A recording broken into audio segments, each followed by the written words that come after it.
ለተሰኞ ሰኔ 8 ቀን 2018 ዓ.ም ሰላም ጤና ይስጥልን የተከበራችሁ ተመልካቾቻችን ከናሁ ቴሌቪዥን የሀገር ውስጥና የባህር ማዶ ዜናዎቻችን ወደ እናንተ የሚደርሱበት ጊዜው አሁን ነው። ከዜናዎቹ ጋር ላና ታደሰ አብራችሁ ቆይታ አደርጋለሁ። አብራችሁ ሁኑ። ቀደም ወዳደረግናቸው አጫጭር የሀገር ውስጥ መረጃዎቻችን እናልፋለን። የግንቦት ወር አጠቃላይ የዋጋ ንረት 13.4 በመቶ ሆኖ ተመዝግቧል። በግንቦት ወር 2018 ዓ.ም የኢትዮጵያ አጠቃላይ የዋጋ ንረት 13.4 በመቶ ሆኖ መመዝገቡን የኢትዮጵያ ስታቲስቲክስ አገልግሎት አስታውቋል። ይህ አዲስ የተመዘገበው የዋጋ ንረት መጠን ከባለፈው ዓመት ተመሳሳይ ወቅት ጋር ማለትም ከግንቦት ወር 2017 ዓ.ም ከነበረው 14.4 በመቶ ጋር ሲነጻጸር መጠነኛ ቅናሽ ያሳየ መሆኑን የኢትዮጵያ ስታቲስቲክስ አገልግሎት መረጃ ያመለክታል።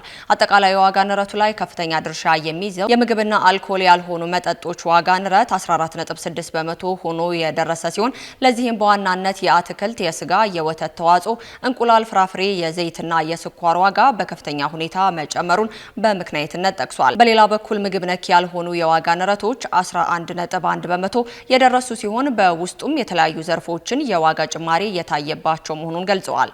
በዚህም መሰረት ሌሎች እቃዎችና አገልግሎቶች 17.9 በመቶ፣ የአልኮል መጠጦችና ትንባሆ 14.6 በመቶ፣ ትራንስፖርት 12.1 በመቶ፣ ምግብ ቤቶችና ሆቴሎች 10.5 በመቶ እንዲሁም ደግሞ የኮሙኒኬሽን ዘርፎች 9.1 በመቶ የዋጋ ጭማሪ አስመዝግበዋል።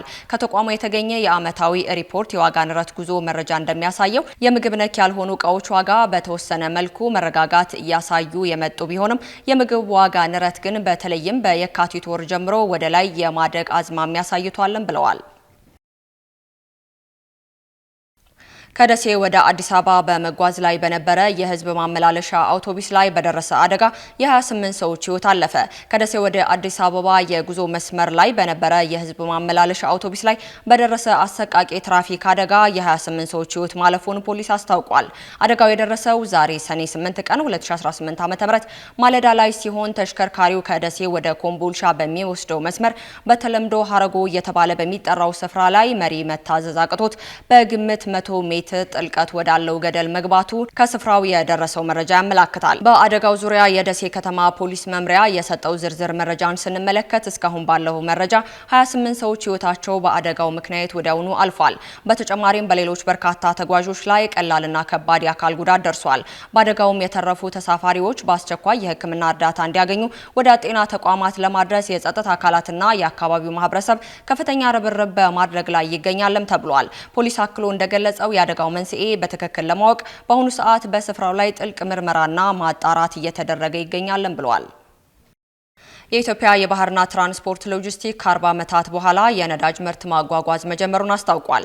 የኢትዮጵያ የባህር ትራንስፖርትና ሎጂስቲክ አገልግሎት ሀገሪቱ ከውጭ የምታስገባውን የነዳጅ ምርት የማጓጓዝ ስራ ከ40 ዓመታት በኋላ በድጋሚ መጀመሩን አስታውቋል። ተቋሙ በታሪክ ለመጀመሪያ ጊዜ ከናይጄሪያ የተገዛ የአቪዬሽን ወይንም ደግሞ የአውሮፕላንና የናፍታ ነዳጅ በቻሪቲ መርከብ ማጓጓዝ ችሏልም ተብሏል። በሆርሙዝ ባህር ሰርጥ አካባቢ በተቀሰቀሰው ግጭት ምክንያት በተፈጠረው የትራንስፖርት መስተጓጎልና በሀገር ውስጥ እየጨመረ የመጣውን የነዳጅ ፍላጎት ለማሟላት መንግስት የነዳጅ ግዥን ምንጮችን እያሰፋ ይገኛልም ተብሏል። በዚህም መሰረት የኢትዮጵያ አየር መንገድ ያለበትን ከፍተኛ የአውሮፕላን ነዳጅ ፍላጎት ለማሟላትና አማራጭ መስመሮችን ለመጠቀም ከናይጄሪያኑ ቢሊዮነር አሊኮ ዳንጎቴ የነዳጅ ማጣሪያ ፋብሪካ ግዢ ተፈጽሟል። ኢባቲሎ እንዳስታወቀው ተቋሙ መንግስት በፈጠረው ምቹ ሁኔታ በመጠቀም 120,000 ሜትር ቶን የአውሮፕላንና የናፍታ ነዳጅ በ3 ተከታታይ ጉዞዎች ወደ ጅቡቲ ሆራይዘን ተርሚናል ማጓጓዝ ተችሏልም ተብሏል።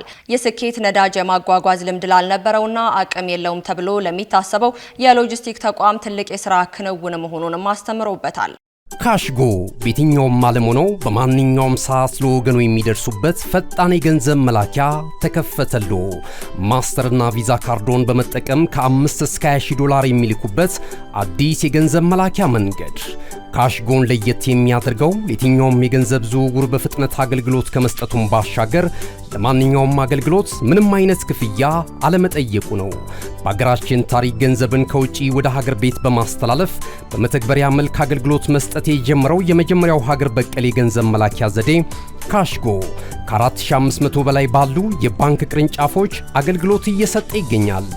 ገንዘቦን በሰኮንዶች ልዩነት ውስጥ ይፈልጉ በአካውንቶ ወይንም በእጆ ቆጥረው የሚወስዱበት ልዩ ዘዴ በቅርቡ ሁሉንም ኢትዮጵያዊ ባለቤት ለማድረግ ጉዞ የጀመረው ካሽጎ ዛሬውኑ መተግበሪያውን በስልኮ ላይ በመጫን የአገልግሎቱ ተጠቃሚ ሆኑ። ፍጥነት መለያችን፣ ኢትዮጵያን መክፈቻችን፣ ካሽጎ ነው መላኪያችን። ካሽጎ የአዲሱ ትውልድ ብራንድ። ቀጥለናል። ከውጭ ወዳገኘናቸው መረጃዎቻችን አልፋለን። ሩሲያ በዩክሬን በፈጸመችው ጥቃት 9 ሰዎች ሲሞቱ ታሪካዊው ካቴድራል ጉዳት እንደደረሰበት ባለስልጣናቱ አስታውቀዋል። ሩሲያ በዩክሬን ላይ በፈጸመችው ከፍተኛ ጥቃት 9 ሰዎች ሲሞቱ በርካቶች ቆስለዋል። በተጨማሪም በኬቭ ታሪካዊና ትልቅ ሃይማኖታዊ መልእክት የሆነው ካቴድራል በእሳት ጉዳት እንደደረሰበት ቢቢሲ ዘግቧል። የዩክሬን ባለስልጣናት በሰጡት ማብራሪያ በኬቭ ላይ በተፈጸመ ጥቃት 4 ሰዎች ሲሞቱ 5 የነፍስ አድን ሰራተኞች ሩሲያ በሰሜን ምዕራብ ዜን ግዛት በፈጸመችው ጥቃት የተነሳ እሳትን ለማጥፋት ሲሞክሩ መሞታቸውን አስረድተዋል። የዩክሬን ባለስልጣናት ጉዳቱን በማስመልከት በሰጡት መግለጫ ህዝቦችና በቅርሶች ላይ የተፈጸመው አሰቃቂ ጥቃት ሲሉ ጥቃቱን አውግዘዋል። በሩሲያ ጥቃት ጉዳት የደረሰባቸው የ11ኛው ክፍለ ዘመን የዳርሜሽን ካቴድራል መሆኑን ቢቢሲ በዘገባው አስነብቧል። ይህ በእንዲህ እንዳለ ከሞስኮ በስተደቡብ በምትገኘው ቴላ በተባለችው የሩሲያ ከተማ የዩክሬን ሰው አልባ አውሮፕላኖች ባደረሱት ጥቃት 3 ሰዎች ህይወታቸውን ሲያልጡ የ1 ዓመት ህፃንን ጨምሮ 3 ሰዎች ቆስለዋል ሲል ባለስልጣናቱ ተናግረዋል። በሩሲያ የተፈጸመው ድሮንና የሚሳኤል ጥቃቶች ህንፃዎችንና መኪናዎችን ያወደሙ ሲሆን በዩክሬን ዋና ከተማ ከ140 ሺህ በላይ ሰዎች መብራት አጥተዋል ሲል የኪየቭ ከንቲባ አስታውቋል። በመጨረሻም የአሜሪካና ኢራን ጦርነት ለማስቆም ስምምነት ከታወጀ በኋላ የቡድን 7 መሪዎች በፈረንሳይ መገናኘታቸው ተገለጸ። የሰባቱ ሀገራት መሪዎች ዩናይትድ ስቴትስና ኢራን ጦርነታቸውን ለማስቆም የመጀመሪያ ደረጃ ስምምነት ላይ መድረሳቸው ከተነገረ ከጥቂት ጊዜ በኋላ በፈረንሳይ ሐይቅ ዳርቻ ላይ ተገናኝተዋል። በውይይታቸውም ከሰኔ 15 እስከ ሰኔ 17 በሚካሄደው የመሪዎች ጉባኤ ላይ የኢራን ቀጣይ እርምጃዎች፣ በዩክሬን ጦርነት ላይ የጋራ ስምምነት ላይ ስለመድረስ፣ የዓለም ኢኮኖሚ ሚዛን መዛባት፣ ስለ ቻይና አቅርቦት እንዲሁም ደግሞ በወሳኝ ማዕድናት ላይ ምክክር ያደርጋሉ ተብሎ ይጠበቃል። ባለፈው ዓመት በመሪዎች ስብሰባ ላይ ያልተገኙት ትራምፕ ከመካከለኛ ምስራቅ መሪዎች ጋር እንዲሁም ደግሞ ከዩክሬን ፕሬዝዳንት ቮሎዲሚር ዜሌንስኪ ጋር በሚደረገው ውይይት ላይ ይገኛሉ ተብሎም ይጠበቃል። አሜሪካና ኢራን የገቡበትን ጦርነት ለመቋጨት የሚያስችል ስምምነት አርብ የሚፈራረሙ ሲሆን ከሰኞ ጀምሮ ኢራን ጥቃት ማድረስ እንደምታቆምም ገልጻል። በሁለቱ ሀያላን መካከል የተፈጠረውን ልዩነት ለማጥበብ ስትሰራ መቆየቷንም አስታውቀዋል። ዘላቂ ተኩስ አቁም ለማድረስ የሚያስችል ስምምነት ላይ ቴህራንና ዋሽንግተን መድረሳቸውን ያነሱት ሻፊር ሊባኖስ ያጠቃለለ ውል መሆኑንም አረጋግጠዋል። የኳታር አደራዳሪዎች ከ14 እስከ 15 ሰዓት ከፍተኛ ውይይት አድርገው የመጣ ውጤት መሆኑም ታውቋል። በስምምነቱ መሰረትም የሆርሙዝ ሰርጥ ሙሉ በሙሉ ይከፈታል ተብሏል። አሜሪካ ሰርጡን በ30 ቀናት ውስጥ የመክፈት ግዴታ ይኖርባታልም ነው የተባለው። ጀርመን፣ ጃፓን፣ ጣሊያን፣ ፈረንሳይ፣ እንግሊዝና ቱርክ እንዲሁም ኒውዚላንድ ስምምነቱን በበጎ ከተመለከቱ ሀገራት መካከል ግንባር ቀደሞቹ ናቸው። የመንግስታቱ ድርጅት ዋና ጸሐፊ አንቶኒዮ ጉተሬዝ ለስምምነቱ የሰሩትን ሁሉ አመሰግናለሁ ማለታቸውን ዘ ዋሽንግተን ፖስትና ሲኤንኤን ዘግበዋል።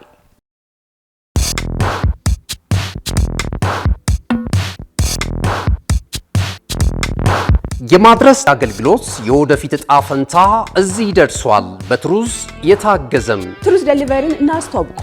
የኛ 100% የኤሌክትሪክ ሞተሮች ለአካባቢ ተስማሚ ብቻ አይደሉም፣ ፈጣን፣ ጸጥተኛና አስተማማኝም ናቸው።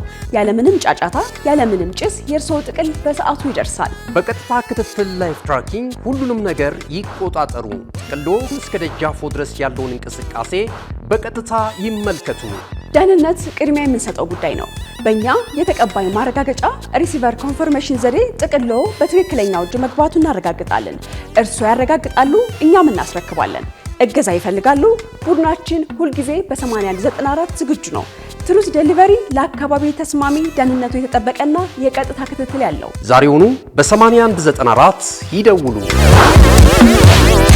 የተከበራችሁ ተመልካቾቻችን ከናሁ ቴሌቪዥን ለሰዓቱ የያዝላችሁ መረጃዎቻችን እስካሁን ይመስሉ ነበር። ከመረጃዎቹ ጋር ኢልዳና ታደሰ አብራችሁ ቆይታ አደረኩኝ። መልካም ቀን።